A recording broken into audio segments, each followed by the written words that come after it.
Mas Deus, ele sabe de todas as coisas, né? Então tudo que aconteceu por direção de Deus. Eu acredito assim que Deus, ele tem falado com você desde o começo desse culto. Mas eu não sei se você conheceu um livro, você já leu um livro chamado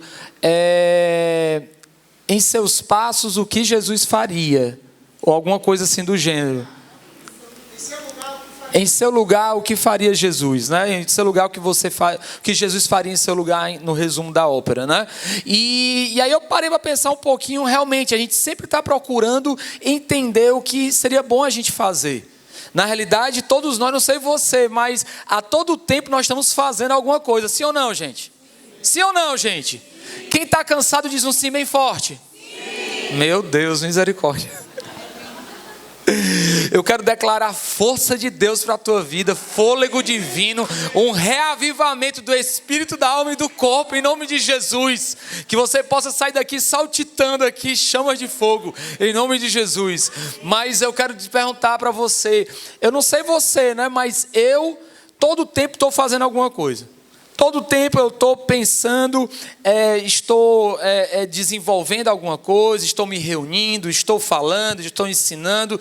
E por muitas vezes eu paro para pensar assim, Deus, realmente, o que o Senhor faria nessa minha situação? Como é que o Senhor procederia?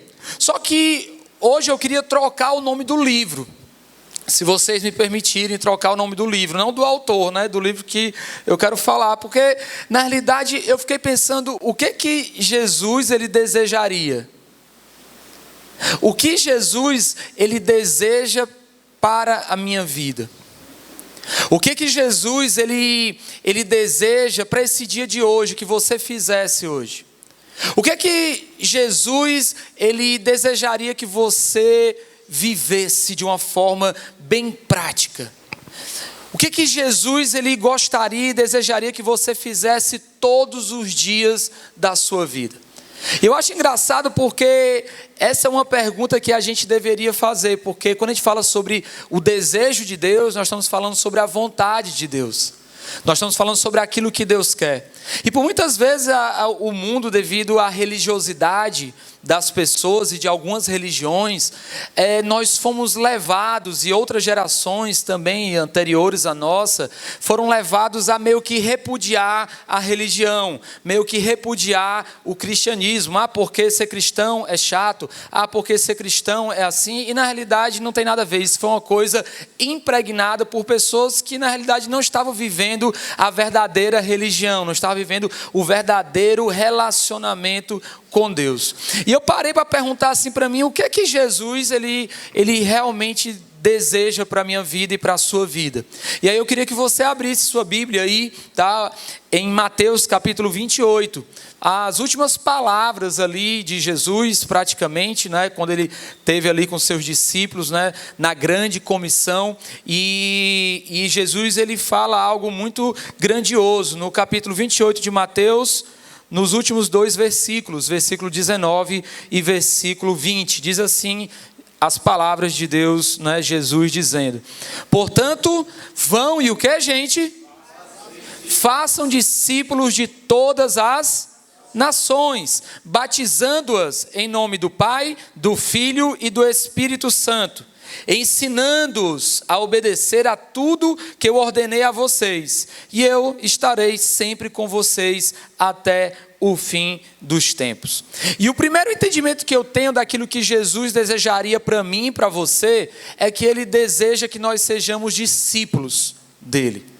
Eu já falei até um momento atrás que discípulos, ele tem uma palavra que no original ela significa realmente aluno, né? Aquele que aprende, aquele que segue o mestre. E Jesus ele realmente falou para os seus apóstolos, para os seus discípulos, que eles deveriam fazer outros discípulos. Mas por quê, gente? Porque primeiro eles eram discípulos de quem, gente? De quem? De Jesus. Eles já eram discípulos de Jesus. E Jesus ele quer que todas as pessoas elas sejam discípulos dele. E ele quer que nós sejamos discípulos dele para quê, gente? Para que você acha que Jesus quer que a gente seja discípulo dele? Para ganhar pessoas para ele, Que mais? Para pregar o evangelho. Que mais, gente? Reino de Deus. E a gente poderia resumir tudo isso que vocês falaram em uma expressão: aprender dele. Jesus quer que nós sejamos discípulos dele, para que nós venhamos aprender dele, aprender de Jesus, aprender como viver, aprender como amar, aprender como reagir, aprender como ser, aprender a sentir, aprender sim a conviver uns com os outros. E é uma arte, porque conviver com os outros é uma arte. Quem acha uma arte isso aí?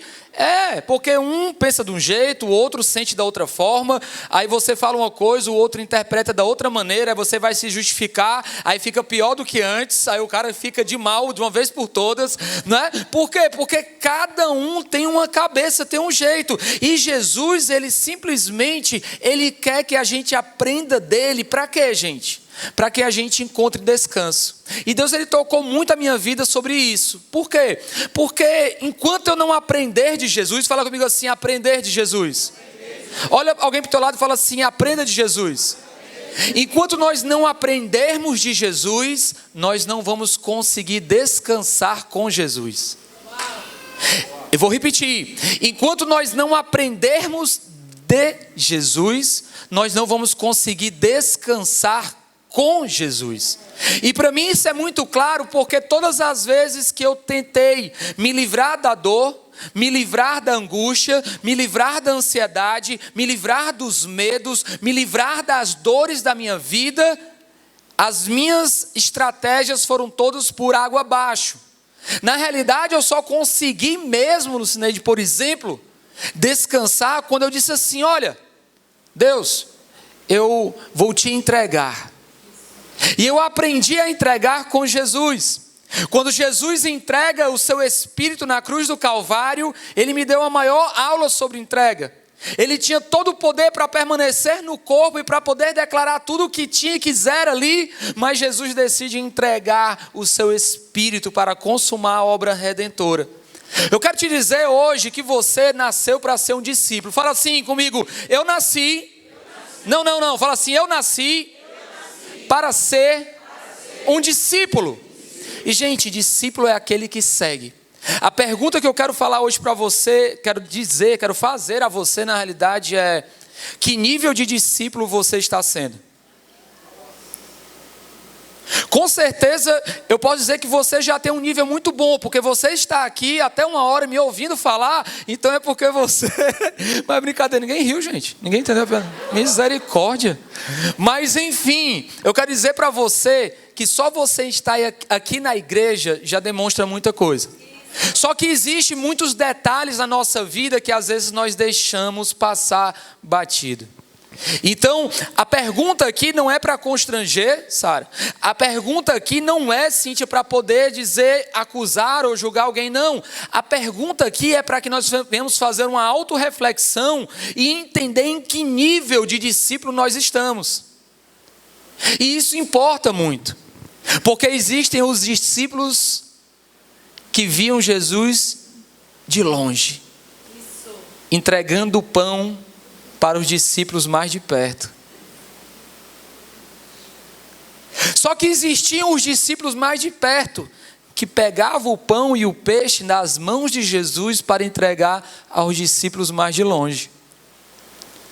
Só que existiam os discípulos que estavam segurando a cesta, que Jesus estava pegando o pão, porque estavam mais próximos de Jesus ainda. E ainda tinha aquele que no final de tudo se achegava a Jesus e encostava a cabeça no peito de Jesus para descansar. A pergunta não, mas eu acredito que a reflexão é: o quanto mais tivermos, o quão mais íntimo formos de Jesus, mais aprendemos dele e mais descansamos com ele. Você entende que isso aqui é um processo? Você entende que isso aqui é algo que você precisa captar, internalizar para que você possa viver? A minha intimidade, ela gera um aprendizado. E esse aprendizado me faz descansar. Jesus, ele falou o que? Vinde a mim todos que estão cansados e sobrecarregados. Aprendei de mim, que sou manso e humilde de coração. Jesus ele fala, olha, se você quer aprender e se você quer descansar, se você quer ser cuidado, gente, as nossas maiores dores, Wagner, quais são? São as tribulações, Clarissa, da vida. São os nossos desvaneios. Como é que eu faço? Para onde é que eu vou? Será que eu compro? Será que eu não compro? Será que eu vou ir para cá? Será que eu não vou? Será que eu abandono meu emprego? Será que eu vou para esse emprego? Será que eu abro uma empresa? Será que eu faço isso? Será que eu falo com a minha mãe? Será que eu não falo com meu pai? Será que eu continuo aqui? Será que eu não continuo ali? E isso é o que gera toda a angústia dentro da gente, a multiplicidade de possibilidades da nossa escolha. E Jesus só fala o seguinte, meu filho, se você me escolher, todas as outras escolhas serão bem mais fáceis. O problema é que nós estamos querendo escolher todas as coisas e no final da dor, no final da perturbação, no final da ansiedade, Deus, eu não aguento mais. Ai Deus, onde é que você está? Deus, irmão, se você tivesse parado desde, e eu falo você, eu falo eu também, tá bom? Mas se nós tivéssemos parado no começo de tudo, nos entregue a Deus em intimidade, Regina, em conhecer da palavra, nos tornarmos mais espirituais, nós com certeza não precisaríamos passar por grandes lutas que nós passamos. Desentendimentos com família. Quantos desentendimentos com a família você já teve? Quantos problemas financeiros você se meteu por causa de decisão errada? Quantas questões mal resolvidas com seu cônjuge ou com seus filhos você tem até hoje? Por quê? Porque você não teve sabedoria, você não soube esperar a hora certa, você falou mais do que devia, você não teve controle da língua metralhadora. Quem conhece a língua metralhadora aqui? Né? Você fala e só quando terminou tudo, você não sabe nem o que falou, e a pessoa já está assim, o que foi que eu fiz?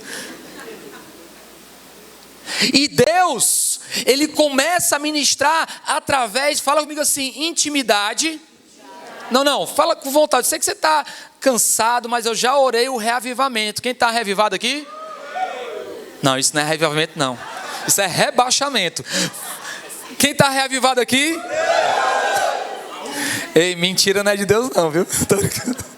Mas deixa eu falar, fala assim comigo, intimidade gera aprendizado, que gera descanso. Ou seja, se eu quero descansar em Deus, eu preciso ir para o começo da fila da intimidade. Então eu preciso gastar tempo com o Pai. Eu preciso gastar tempo, investir tempo, melhor do que gastar, investir tempo com Deus. Parar e orar, conversar com o Pai, com o papai, né? Tinha um meu que falava o papai, tudo era papai, e eu achava tão legal, engraçado, não é? Mas é o papai, né?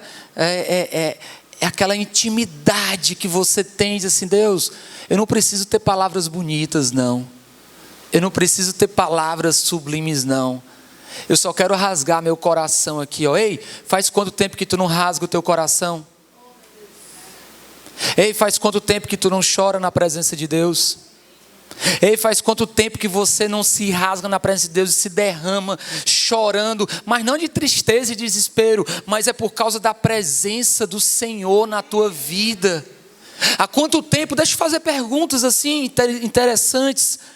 Há quanto tempo você não dá o seu máximo? Olha para mim, olha para mim, olha para mim, olha para mim, olha para aqui, para a pupila dos meus olhos. Olha aqui, meus olhos verdes. Gente, quanto tempo você não dá o seu máximo em oração?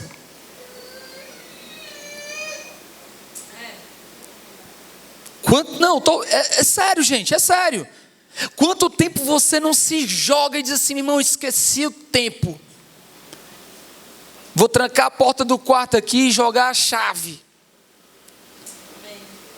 Faz quanto tempo que você não se delicia, a palavra diz assim, deleita-se no Senhor. Deleitar-se, ó. Imagina você sentado naquele cruzeiro indo pro Caribe. E aí você está naquela mesa lá no último andar, porque são 22 andares o cruzeiro. Você está lá no último andar com aquela cadeira assim, e o pessoal servindo um coquinho para você, você está se deleitando, tomando banho de sol ali. Aí você faz só assim, aí chega a água. Você faz assim, chega o sorvete. Você faz assim, chega a picanha. Você faz aqui. Olha a alegria de vocês, gente, misericórdia. Ei! Imagina, deleitar-se, aproveitar fisicamente, emocionalmente, espiritualmente. A palavra de Deus fala deleitar-se no Senhor. Os discípulos, eles ficavam ali aos pés do Senhor, esperando aquela palavra, Rafael. Aquela palavra, Joel. Sabe? Os discípulos, eles ficavam ali a todo tempo. E agora? Qual é? O que ele vai falar? Será que vai vir outra palavra que vai entrar no meu coração, como entrou ontem à noite? Será que o meu coração, quando ele falar a próxima palavra, vai arder em chamas, assim como os dois homens indo para Emaús? Eles falaram, e quando ele falava, não nos ardia o coração. Jesus, ele quer que você seja discípulo, meu irmão. Mas discípulo não é somente reproduzir. Reprodução é uma imitação que só toca o lado de fora da vida. O discípulo, ele deixa que aquela palavra, ela queime, ela vá tomando conta no corpo inteiro.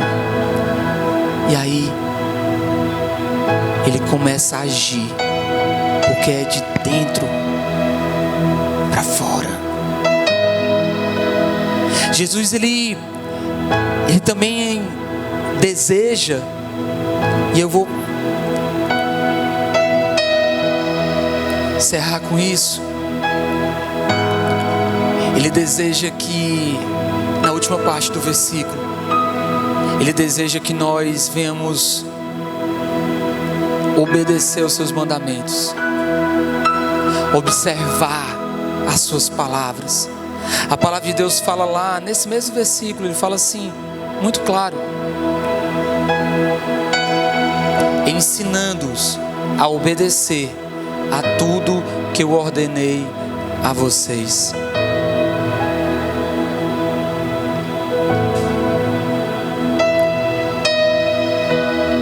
Deixa eu falar algo.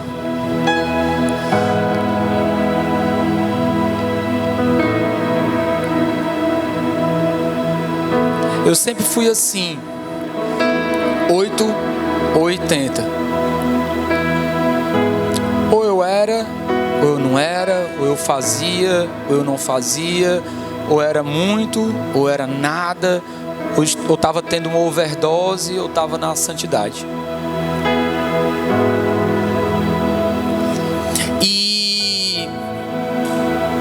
E quando eu fui tocado por Jesus, ele começou a me transformar de uma maneira linda. Eu sou santo e eu estou longe de ser santo. Eu sou santo através daquilo que Jesus fez para mim, mas eu estou num processo ainda, né? Mas uma coisa que Jesus, ele trabalhou muito na minha vida foi a obediência. A obediência à voz de Deus. E eu me lembro por diversas vezes na minha vida, Jesus, ele falando, e eu seguindo completamente à risca aquilo que ele falava para eu fazer. E ainda faço isso. Coisas bem práticas e bem palpáveis, como coisas do meu estilo de vida, minha forma de viver. Por que eu estou falando isso para ti? Porque Jesus, Ele não quer uma igreja feita... A igreja é o corpo dele. Mas Ele não quer uma igreja que seja uma igreja domingueira. Você entende o que eu quero falar?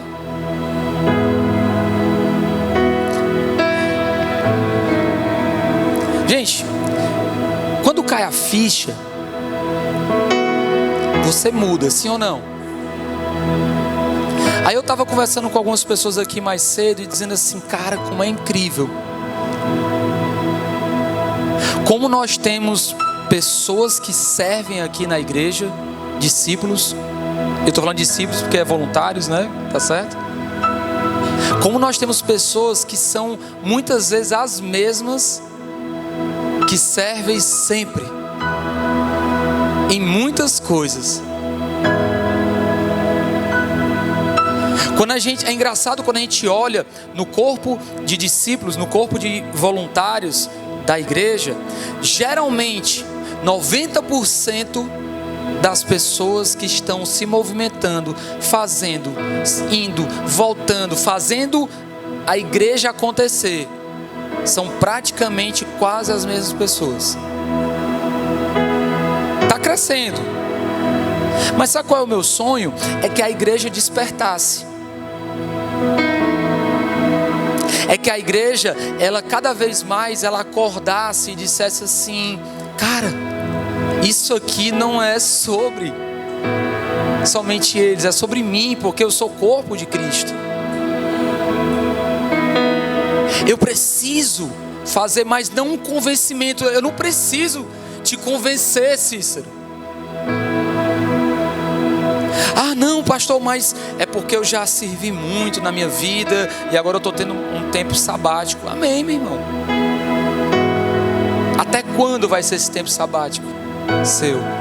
E não é porque a igreja esteja precisando, porque se eu não estiver aqui, pode ter certeza que vai vir outra pessoa. Se você não fizer o que você está fazendo, Deus vai levantar outra pessoa. Porque o reino não para. O reino é de Deus. O reino não é do Jorge, não é do Hilário, não é do Felipe, não é de ninguém aqui. O reino é de Deus. Só que é um privilégio para mim e para todos nós vivermos esse mandamento de amar. Ei, tu já parou para pensar como é que as pessoas vão conhecer que a gente é seguidor de Jesus? Pelas nossas ações, mas é bem específico as ações. João capítulo 13.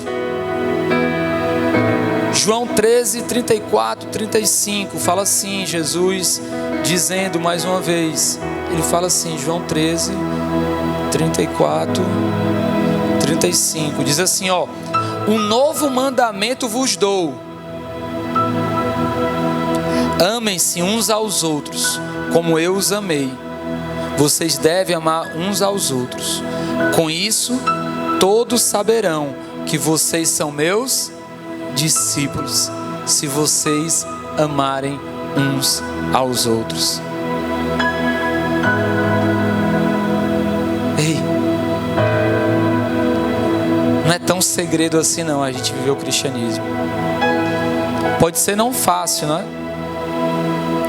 Mas não é segredo. Vocês se amarem. Deixa eu abrir uma coisa aqui do meu coração, gente.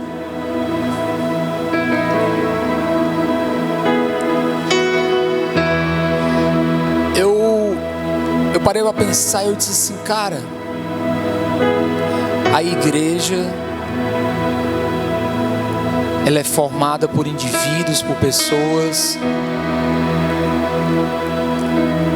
E cada pessoa tem conexões específicas, tem amigos, tem famílias. E aí eu fiquei parando para pensar e disse assim, cara, se cada um de nós tivéssemos a intencional, é você redundante, certo? Só para reforçar. Se nós tivéssemos a intencional de sempre trazer alguém que precisa de Deus para a igreja, como é que estaria a igreja?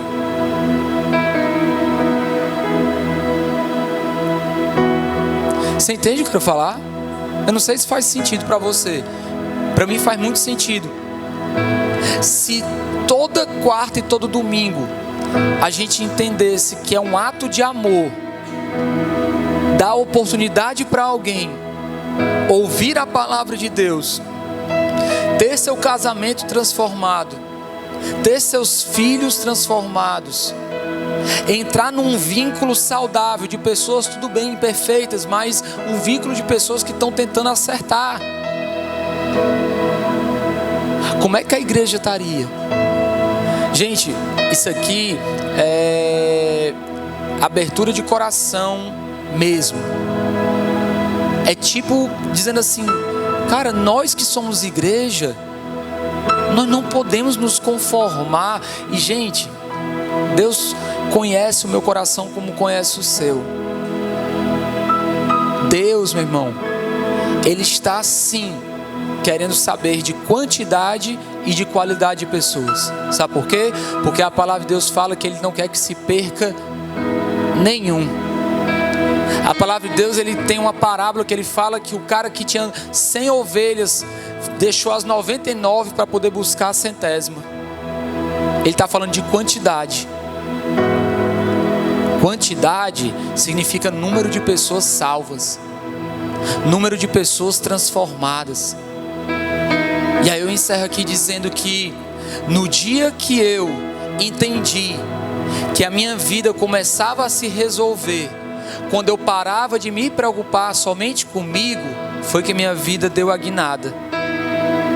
Foi quando eu parei de centralizar em mim todo mundo, e eu comecei a olhar para a necessidade do outro, do perdido, do aflito, do vizinho, do amigo, do colega, da família, do pai, da irmã, do sobrinho, do enteado, da sogra, do sogro, daquele, do não, da... Foi aí que mudou tudo. Foi daí que mudou tudo. Sabe qual é o meu coração aqui para você? Pode tirar o púlpito, por favor. Sabe qual é meu desafio para você?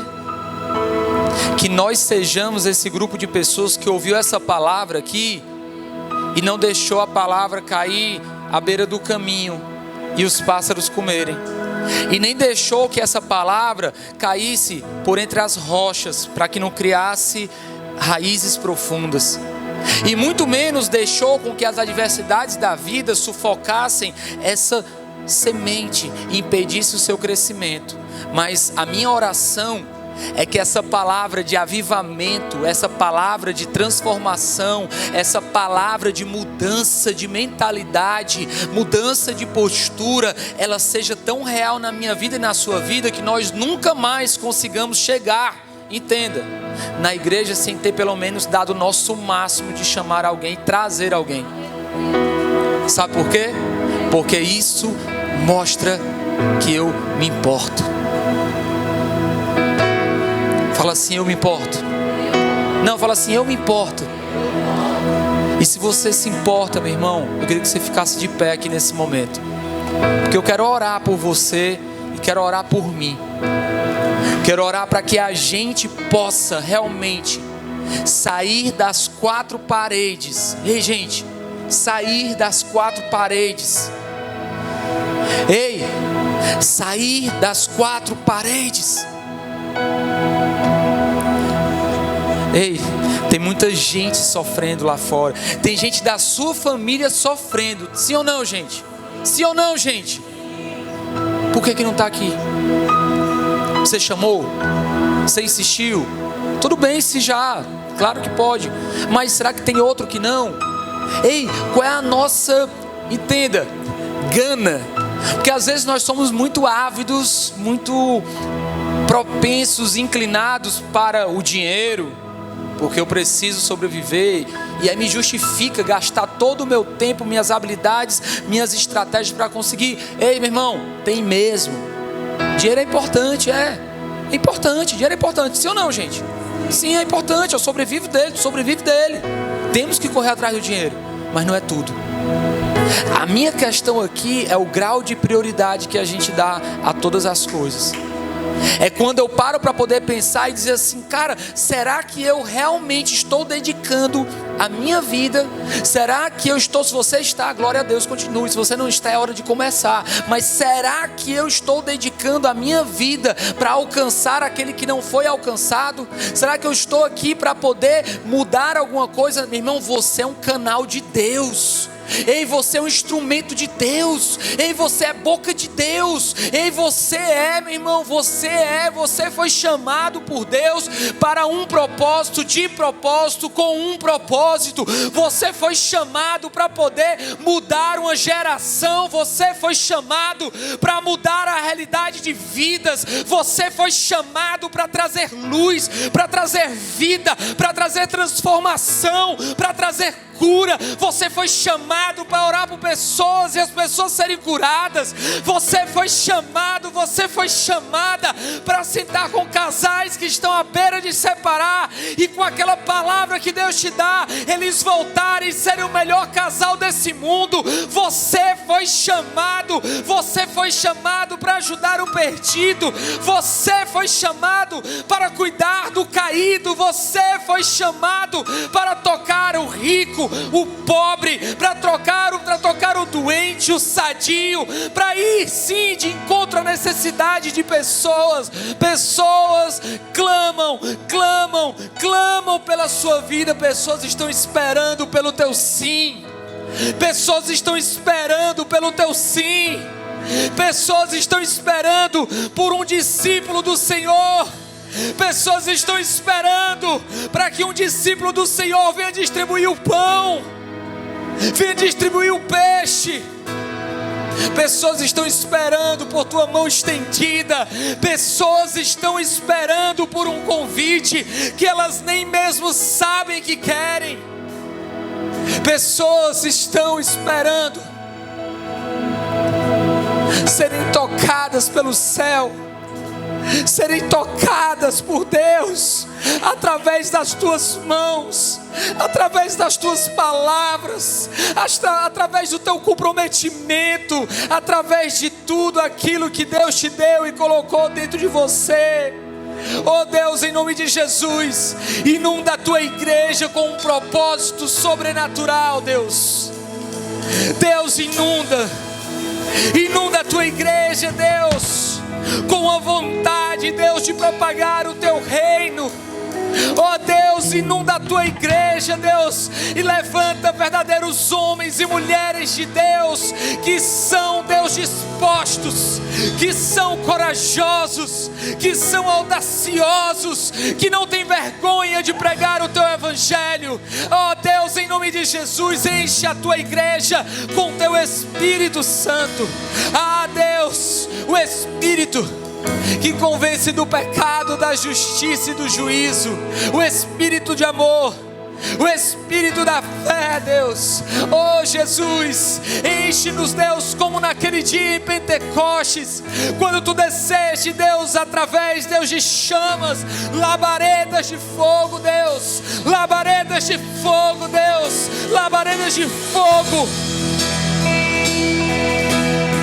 E aquele povo saiu daquele cenáculo completamente avivados. Recebe, igreja, o avivamento sobre a tua vida. Recebe um calor, em nome de Jesus. Eu repreendo toda apatia. Oh Deus, aviva, Deus, enche a tua igreja. Oh, se você quer ser cheio, canta, mas canta com tudo que você tem. Canta lá, igreja. Espírito Santo, tens liberdade aqui. Espírito de Deus, tens liberdade aqui. Espírito Santo, eu sou tua casa, tua morada, eu sou teu lar. Mude as coisas de lugar. Eu sou tua casa, tua morada. Eu sou teu lar. Muda as coisas de lugar. Coloca a mão no teu coração agora, fecha os teus olhos e ora assim a Deus comigo, diz assim: Jesus, hoje eu recebo o teu chamado para sair do meu lugar em direção a todo ser humano que estiver ao meu redor. Que o Senhor me impulsionar, ou que eu não sentir nada, eu irei e falarei da tua palavra e serei canal para que essas pessoas estejam ligadas a ti. Eu me comprometo com a tua palavra em ser o teu canal de amor e de paz, em nome de Jesus Cristo. Amém, amém, amém, amém, amém, amém. Será que você pode dar uma salva de palmas para Jesus? Aleluia! Amém, meu irmão. Quero te despedir aqui em paz. Que Deus te abençoe. Que você tenha um resto de semana super abençoado. E que você seja essa chama viva. Essa chama viva, onde você estiver, com quem você estiver. E que em nome de Jesus o Espírito Santo te guie. Vai na paz, meu irmão. Deus abençoe. O teu perdão é completo. Ele sara minha